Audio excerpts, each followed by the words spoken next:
Good morning, listeners, and welcome back to the Morning 4 podcast. It's Wednesday already, and I hope your week is just trucking right along, riding the good vibes you're putting out into the universe.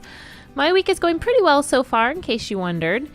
My husband and I like to look ahead at really busy, hectic weeks and declare on Sunday that it's going to be the best week ever, instead of complaining or worrying how we will ever get everything done. And here's the secret. We know that we will never get everything done. So embracing the busyness, the sometimes chaos, with a positive attitude seems to make all the difference in how we approach what happens in our household.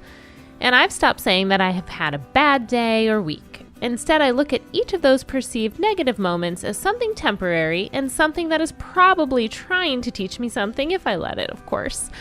It isn't always easy to stay upbeat, I realize that, but I also feel like I have a better shot at it when I get ahead of it early and with good energy. And that's my hope with this podcast, to help you have a positive mindset for whatever you are about to face today and every day.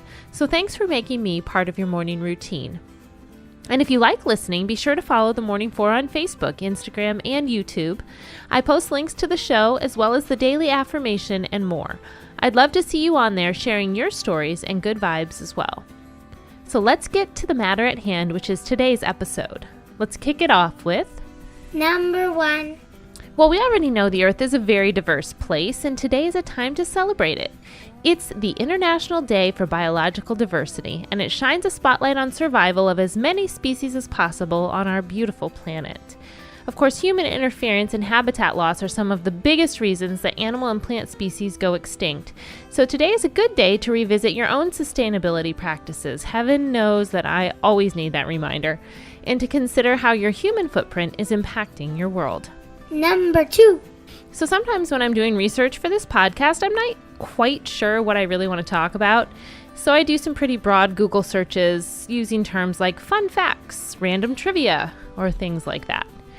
Which is how I arrived at this next intriguing entry. Can cows and horses walk down stairs? Apparently, it is a widely held belief that cows and horses cannot walk down stairs because these animals can't easily see the ground right at their feet, and the design of their hips and knees makes it hard to shift their weight backwards to stop them from tumbling right down those steps. It makes sense if you think about it. Steps don't actually appear in nature. Even hills and other slopes are not narrow and as rigid as man-made stair steps. But to say that it is impossible for cows and horses to walk downstairs is a misnomer, according to the publication Science Focus. With some encouragement, some cows and horses will tackle the challenge of steps. Do you need some scientific proof? Well, apparently there are YouTube videos of the animals going downstairs. That's all the proof I need, so never say never, I guess. Number 3.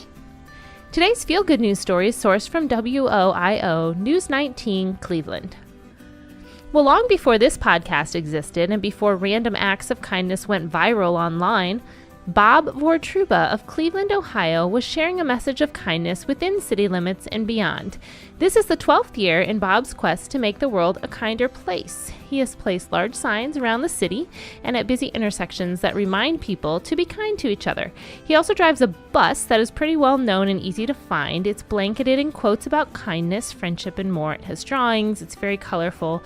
People write on it with markers. It's easy to spot, and it makes people smile. Bob was inspired to start his quest after the 2007 campus shootings at Virginia Tech. Even 12 years into his project, Bob can be found most days on the busiest intersections of the city, holding his handmade signs and smiling at drivers and pedestrians. Bob says that for him, kindness is about deliberately doing something to make a difference. He says, "We can all think about being kind and we can want to be kind, but it's not until you actually do the physical acts of kindness that you're actually going to make a difference." Number 4. I really like Bob's thoughts on that, and I think it leads right into today's affirmation, which is going to get us through Wednesday with the right mindset. Repeat after me. Joy is found in what I already have. Today, I am in awe of the blessings in my life. Be in awe of your life today because it really is a great one. I'll see you back here again tomorrow.